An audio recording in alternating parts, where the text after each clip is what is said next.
It's so obvious it wasn't a lone shooter. His family has come out and said he didn't know how to shoot a gun. He didn't even own a gun. His grandmother made a statement.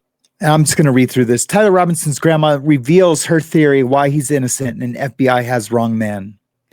The grandmother of Charlie Kirk, suspected shooter, broke her silence about the 22-year-old's arrest and declared that she is dubious of the charges leveled against him. Debbie Robinson, 69, of Washington, Utah, told the Daily Mail that she is skeptical that Tyler Robinson is capable of committing murder, contrasting reports from authorities about Tyler becoming more political in recent years.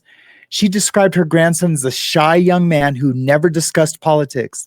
She also confirmed that the Robinson family is conservative, with Tyler's father, Matt, who is her son, being a staunch Trump supporter. Tyler is the shyest person, she told the Daily Mail. He has never, ever spoke politics to me at all. Most of my family members are Republican. I don't know any single one who is a Democrat. I'm just so confused. She said that her son, who law enforcement confirmed turned over Tyler to authorities, has not returned any of her calls since Tyler's identity as a suspect in Kirk's assassination was revealed. There's something to be said for that. I don't know yet, but I'm going to find out.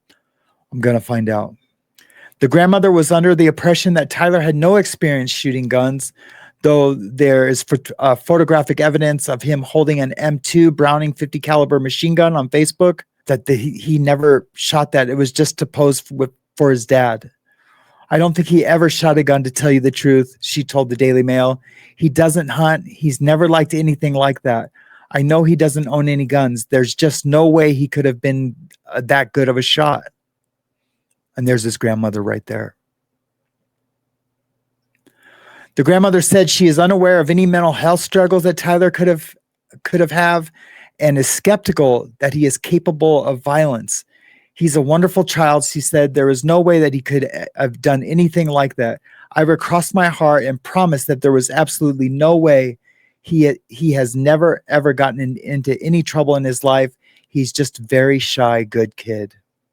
And there he is. And you know what? I believe her. My grandmother, rest in peace, she would have told you all those exact same things about me. But she would have told you, but he struggles with addiction. After his wife was unalived in a car accident, he became addicted to drugs to hide the pain, to push the pain down. And it took him many years to come back from it, and did many years locked up. And I did. I don't use that event as an excuse, but it's just what happened. And my grandmother would have told you all of that. She would have been 100% honest about anything bad and all the good. And I believe this grandmother. I truly do. Jesse on Fire, most of you guys have heard of him. He did a video this morning showing that the earlobes do not match from the pictures in the stairwell to the pictures of Tyler Robinson. They're just not attached. Those pictures, though. Well, let's take a second just to examine some of these photographs. Okay, number one, see this person's ears right there? Okay, when you're trying to evaluate someone's ears, you see if they are attached at the bottom is one of the key things. See, they like attached lobes versus not attached lobes. Mine are not attached. This person's very clearly seem to be not attached, right? You can see right there as well. Okay, I know this one is AI enhanced, but you can see the ears not attached at the lobes. Okay, very clear, crystal clear, in fact. Okay, not attached, very, very clear. Look at Tyler Robinson's, attached, very clear, attached. You can see here too, attached. Okay, right there. Tyler Robinson, they're just not attached. Tyler Robinson's are attached. The picture and the thing, they're not attached. Like mine aren't attached. Tyler's are attached. So they're like attached all the way to the lobe, to the bottom of the lobe. Something's going on, guys. Something's going on. And this is my first video back, and I'm going to be making videos every single day. I'm going to try to give you as much solid information as I can. Absolutely 100%. I'm going to work through this sickness and get back on my feet and just be as vigorous as ever, covering this story and others.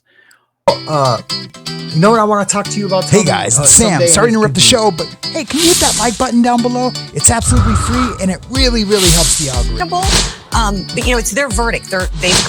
Welcome to the After the Bars podcast. And this Tyler wasn't the shooter. I don't want to have an adverse effect. I don't want my videos to have an adverse effect on the case that's to come, on affecting any kind of jury pool or putting doubt. I want the jury to look at the evidence and make a judgment on the evidence. Erica Kirk has said that she has seen the evidence, the case that they have against Tyler, and she's says that he's the deal. And who knows? She might be Candace's mole. Maybe she is seeking for the truth. Maybe she is looking at everyone there at Turning Point, at TPUSA, looking in the eye and being a team player. Maybe she doesn't want to get hurt. The same people that are watching her, protecting her, are the same people that are protected Charlie. But maybe she is working behind the scenes to find out the real perpetrator that took her husband's life. I bet you she is. Candace wouldn't let that information out if there was a gun to her head. I know she wouldn't. What else do we have here? I want to also play a little bit of this tribute to Charlie, of something he said, and I think he succeeded in this. This man who had a life force that was so much bigger than himself. If everything completely goes away, how do you want to be remembered? I want to be remembered for courage for my faith. That would be the most important thing. Most important thing is my faith in my life. I hope that the story of Turning Point USA, again, we started with no money, no connections, and no idea what I was doing, resonates with some of you. It's a nonprofit called Turning Point USA. To despair is a sin. And some people say, oh, Charlie, it's too hard. It's too overwhelming. It's too dark. Snap out of it. You still live in the greatest nation ever to exist in the history of the world. There is still so much to be hopeful and to be thankful for. And we have agency. The globalists are worried that you are waking up. They're worried that their fraud and their nonsense is finally being exposed, and you are at the central nerve of all of that. Ask God how to use you. Find a place to plug in. I am thankful for you. We had a vision because we love the country. Push yourself harder. Here I am. Lord, use me.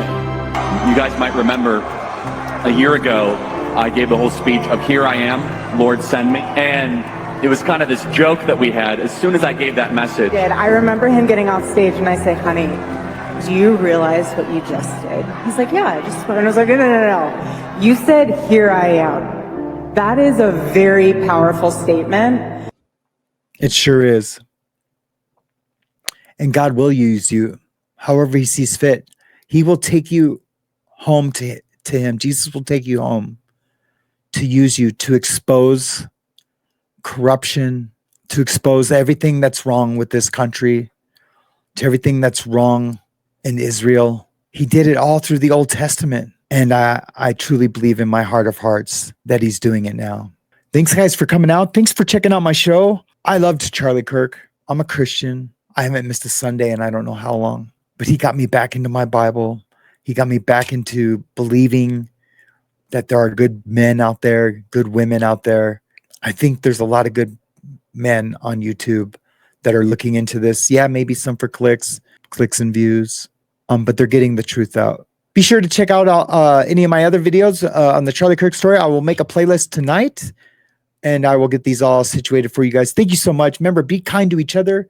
Be kind to yourself. And remember, resist mainstream media. It's the only chance we have. Today's a gift we all can feel. The wounds are raw, but time will heal. Be thankful now for where you stand,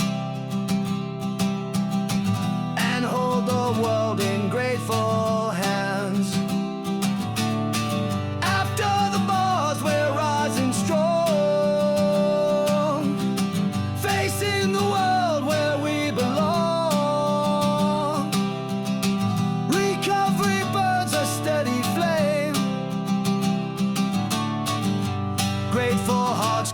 out your name.